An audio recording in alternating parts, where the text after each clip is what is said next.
Russian air activity has proven just as impregnable as their ground force. Fewer. In some areas, they outnumber us. If we can afford to give ground along the Italian front, one thing is certain. The Red Army will continue an aggressive push west, even at the expense. It will be a catastrophe.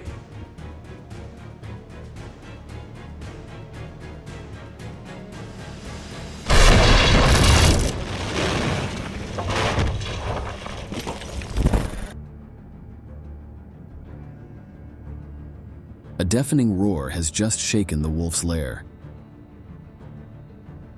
Adolf Hitler's headquarters is about to become the tomb of some of the most important figures of Nazism. The explosion spread like an unstoppable shockwave, shattering windows, lifting the heavy oak table, and throwing those present to the floor as if they were dolls. A ball of fire and smoke filled the room, scattering fragments of wood and metal everywhere. The room is a great chaos of dust and flames. Screams of pain mix with the sound of the still shaking structure. From the rubble emerges the Führer, miraculously still alive, although stunned and with several wounds. The fury and bewilderment are clear on his face. The only thing that remains unchanged is the atmosphere of death, which was never so close to the German Chancellor. This attack took place on July 20th, 1944, in one of the most emblematic places inhabited by the leader of the Third Reich. However, it was not the only residence that marked the fate of the Nazi leader. For this reason, in this new military history video, we will learn what lies behind the wolf's lair and the different houses where Hitler spent his days. We will discover the secrets of each one and what the private life of the German leader was like. Let's get started. Hitler pasó más de 800 días en la guarida del lobo, el puesto de mando secreto que servía de cuartel general de Alemania para el frente oriental. Desde aquí, Hitler y sus generales idearon las estrategias militares utilizadas para la invasión de Europa Oriental, así como los planes para la construcción de sus campos de exterminio. This is where our tour will begin. The Wolf's Lair was one of the Führer's most important headquarters during World War II.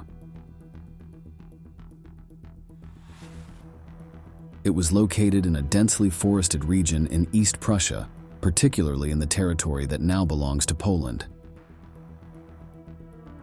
The choice of this location was due to its strategic location, close to the battlefront with the Soviet Union. Its construction began in mid-1940. A year later, it was ready to serve as a military command center during the invasion of the USSR on June 22, 1941, in the well-known Operation Barbarossa. From this lair, Hitler and his Nazi high command coordinated the actions. The complex was designed with the intention of being a secure, secret, and self-sufficient headquarters. It covered an area of approximately 6.5 square kilometers and was distributed in different sectors. Let's take a closer look. El cuartel general estaba dividido en 3 zonas de seguridad, donde residían un total de 2.500 personas. Además de los colaboradores más cercanos de Hitler, vivían también las personas necesarias para que la capital del Tercer Reich funcionase adecuadamente, una función que la guarida del lobo mantuvo durante los casi 3 años de la guerra contra Rusia. Each of these zones had different levels of access and protection. The first included the most important barracks and bunkers. In addition to Hitler's, there were those of other high-ranking officers, such as Martin Bormann or Hermann Göring. This area was heavily guarded. Only the closest members of the Führer's circle and most trusted personnel could enter. The next zone contained secondary facilities and living areas for mid-ranking officers, as well as some administrative and service buildings. While the third was made up of auxiliary premises and intended for lower-ranking personnel, guards, and logistical services. This was the outer ring of the construction and surrounded the perimeter of the complex as a first line of defense.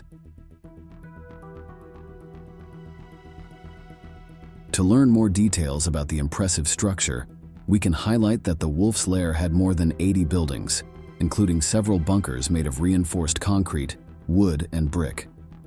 The main ones were designed to withstand air and artillery attacks, with walls up to 8 meters thick in some cases. Each bunker had its own specific purpose, from offices and meeting rooms to bedrooms and communications areas. There was one bunker, however, and it was the one specially prepared for Adolf Hitler. Not only was it the largest and best protected in the complex, but it also contained a series of connected underground rooms, including a conference room, an office, a map room, and private quarters. This shelter was built from reinforced concrete and fitted with steel doors to maximize protection against any kind of threat. Beyond this impenetrable barracks, the lair had an aircraft landing strip, advanced communications facilities, power stations, water wells, and a heating and ventilation system. These elements ensured that the complex could operate independently for long periods. La guarida del lobo era una auténtica ciudad en el bosque. Tenía carreteras de cemento iluminadas por farolas, una red de abastecimiento de aguas, otra de saneamiento y plantas de tratamiento de residuos. Tras algunas modernizaciones, todo sigue funcionando hoy en día.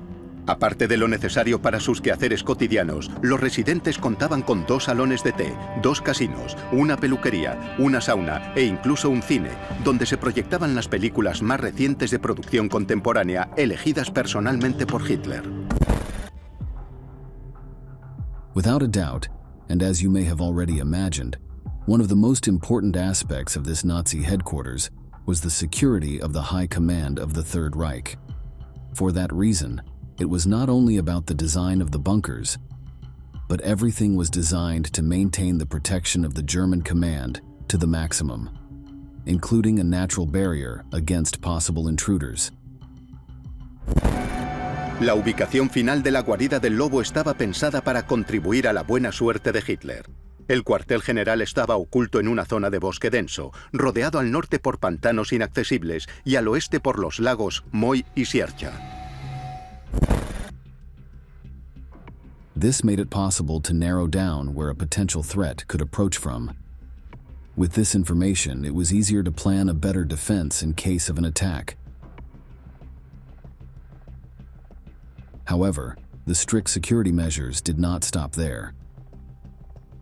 The Wolf's Lair was surrounded by multiple defense rings, including minefields, watchtowers, barbed wire, and anti-tank barriers. In addition, there was a permanent garrison of thousands of soldiers tasked with protecting the complex. Mina antipersona MI-35. Cuando un soldado la activaba al pisarla, la mina salía disparada hacia arriba de su lata, hasta una altura de 1,5 metros, y la metralla que proyectaba hería a la persona que la había pisado. Esta es solo una de las 54.000 minas letales que protegían el acceso a la guarida del lobo, en una superficie equivalente a la de 100 campos de fútbol. Access to the Nazi headquarters was also strictly controlled, with only people with special authorization allowed in. All visitors and workers were subject to strict security checks and required to carry identification documents at all times. However, that could not prevent the attack on July 20th, 1944 that we talked about at the beginning of this video. It was a failed assassination attempt on Hitler, known as Operation Valkyrie. Klaus von Stauffenberg, a German army officer disillusioned with the Führer's leadership, plotted against him. But what were his reasons? The defeat against the Soviet Union, coupled with the brutality of the regime's inhuman policies, such as the persecution of the Jews, motivated the attack.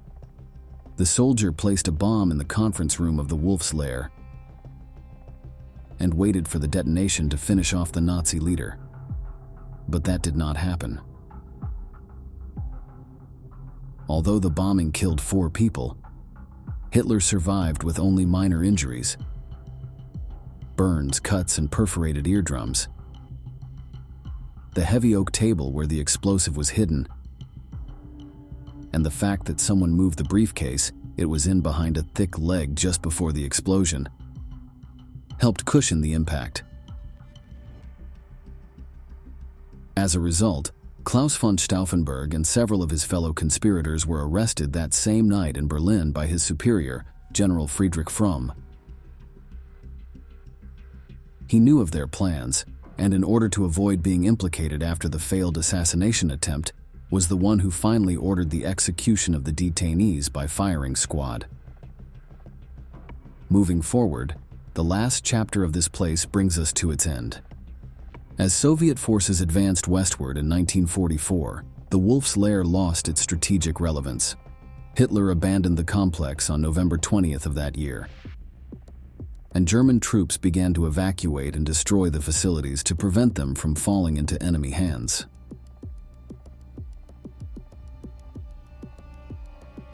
The Nazis blew up much of the complex in January 1945, shortly before the Red Army took control of the area. Se calcula que se usaron unas 8 toneladas de TNT para volar cada uno de los búnkeres de la guarida del lobo. Y en el caso del búnker de Hitler, incluso 15 toneladas. A consecuencia de la explosión, las losas de hormigón de varias toneladas salieron despedidas 30 metros. Según el relato de los testigos, el hielo de los lagos vecinos de Moi y Sierche se agrietó debido a la onda expansiva. Y todo ello para que la guarida del lobo, el supuesto amuleto de la buena suerte de Hitler, no pudiese dar buena suerte a nadie más. It is time to leave the barracks on the Eastern Front to see a new residence and another aspect of the Führer's private life. Hitler was presented by Nazi propaganda as a superior being, dedicated only to leading the regime that would return glory to the German people after the misery caused by the First World War.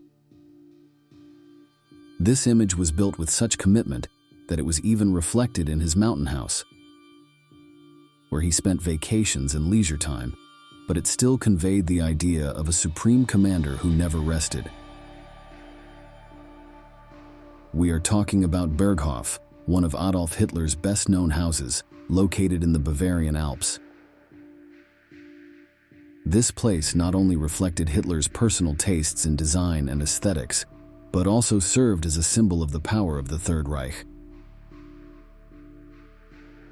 Originally, the residence was a small alpine chalet that the Führer rented in 1928, but in 1933, after becoming Chancellor of Germany, he bought the property. As the owner of the place in 1935, he began an extensive renovation and expansion project. It was enlarged and renamed the Berghof, which means mountain house in German. This transformation turned the modest building into a luxurious construction that was used both as Hitler's private retreat and for official meetings and receptions. The final bill for the Berghof's transformation was £5 million, a third of £1 billion today. The complex included an army barracks for Hitler's bodyguards and luxury homes for his high command. The Berghof combined elements of traditional Alpine architecture, with a modern twist, suitable for a state leader's residence.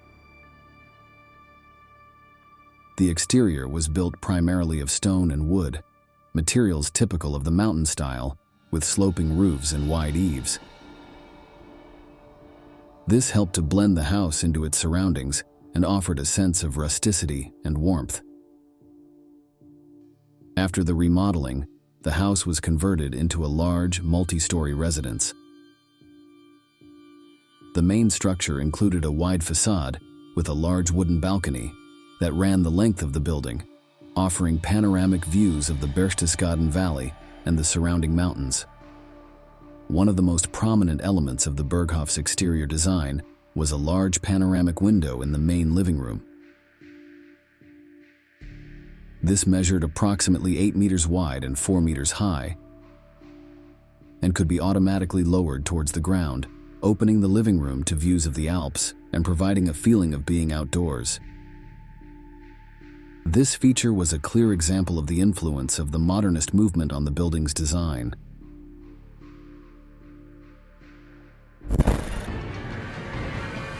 It's clearly meant to impress you, and it's really a perfect place for Hitler to stage his own personality as someone who's the grand master of this particular domain. And the great hall that he builds with this incredible window that can be rolled down to expose open-air view of the mountains below. The main living room of the Berghof was one of the most impressive spaces in the house. Decorated with dark wood paneling and Persian rugs, the room featured large sofas, armchairs, and solid wood tables.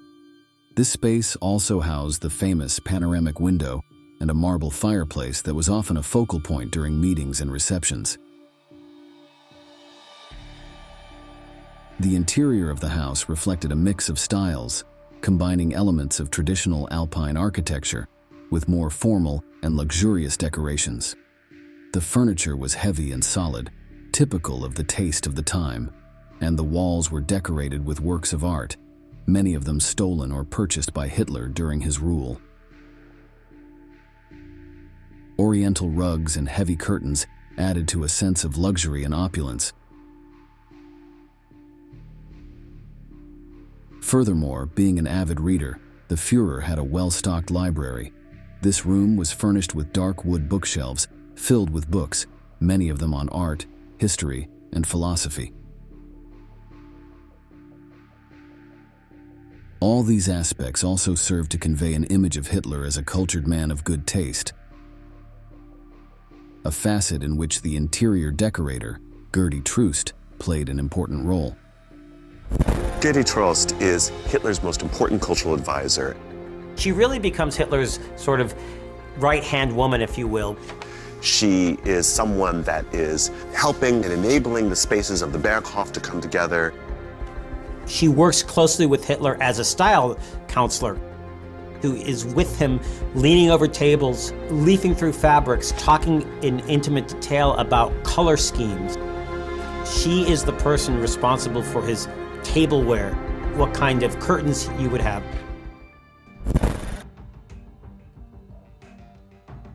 Continuing the tour, we find Hitler's room, which is surprisingly relatively modest compared to the rest of the house.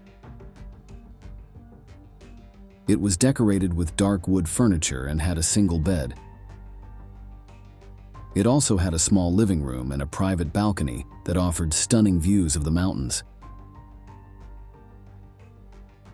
The Berghof was a place of retreat for the Führer. It served as a refuge from the hustle and bustle of Berlin. This residence provided him with a quiet place where he could relax, recharge his batteries, and escape the pressures of political and military life. So it is not surprising that it was there that Eva Braun spent most of her time. Hitler's partner had her own suite consisting of a bedroom, a dressing room, and a private bathroom. Although she was not officially recognized as the Nazi leader's partner in public, the woman played an important role in the social life of the house. The high-ranking officials and important men of the regime who visited the mountain house were the only ones who were aware of the love affair between the two.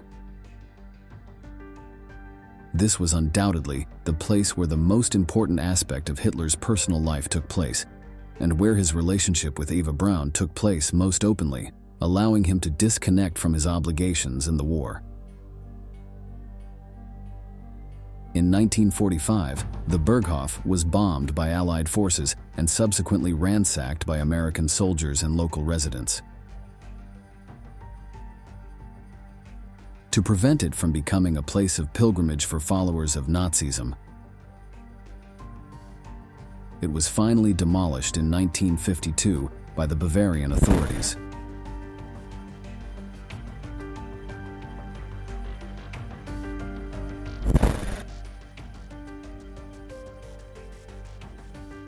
Finally, it was time to visit the imposing architectural complex that served as Adolf Hitler's official residence and office, the Reich Chancellery. Located in Berlin, it was designed to impress and reflect the power of the Third Reich, becoming one of the most recognizable symbols of the Nazi regime.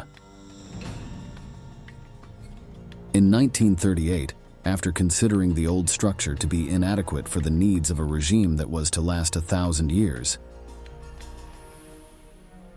the Führer commissioned the construction of a new building for the Chancellery to his friend Albert Speer, who would later become the government's Minister of Armaments and War Production. Work began in January of that year, and Hitler demanded that it be completed in 12 months, something that required the mobilization of enormous resources and labor, as well as the use of modern construction techniques for the time. This extremely tight schedule required construction both day and night. The building workers, up to 3,000 of them, even slaved away on weekends and holidays in 2 shifts of 12 hours each. In this way, they managed to fulfill Hitler's request and finish the incredible fortress by January 1939. The building was designed in a monumental neoclassical style, inspired by classical Greco-Roman architecture. It used materials such as marble, granite, and limestone to emphasize the solidity and permanence of the regime. The proportions were colossal, with high ceilings, large columns, and vast interior spaces that were intended to intimidate and awe visitors. The facade of the Reich Chancellery was majestic, with bronze doors leading to an imposing entrance. On either side of the main entrance were statues representing strength and power, further highlighting the intimidating character of the building. Upon entering, visitors were greeted by a vast marble hall that gave a first impression of grandeur.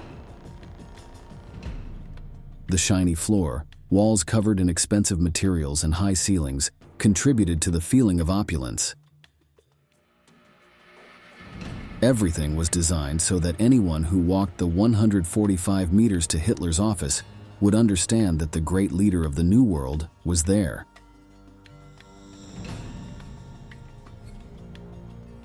The Führer's office was a large room with elegant furniture and an imposing desk. The walls were decorated with paintings and dark wood panels, and the windows gave a view of the Chancellery garden. Within the immense structure was also Hitler's private residence, which, despite being less ostentatious than the public spaces and having a more sober decoration, still reflected a certain luxury. It included a living room, a dining room, an office, a bedroom, and a bathroom.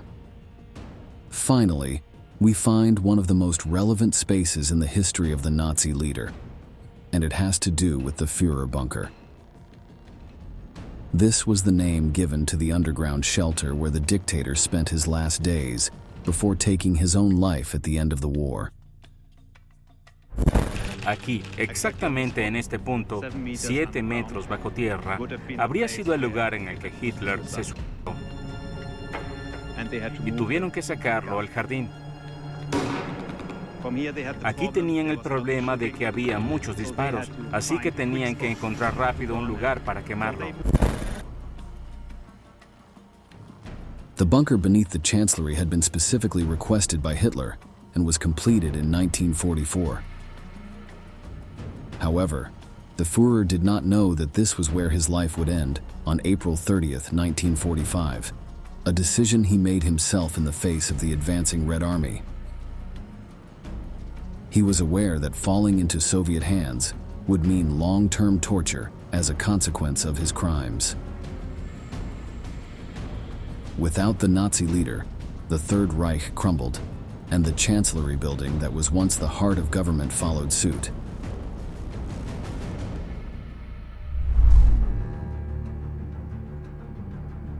After the end of World War II, Berlin was left in ruins due to intense Allied bombing and the battle for the city. The Chancellery was severely damaged during the fighting, and both the Soviet and East German authorities decided to demolish what remained of the structure. Today, the original location is an empty site, with no visible traces of the imposing building that was once the center of Nazi power. However, it remains a point of historical interest, recalling the dark legacy of Adolf Hitler's regime. This brings us to the end of our video. Thank you very much for joining us. We look forward to seeing you again in the next installment of Military History.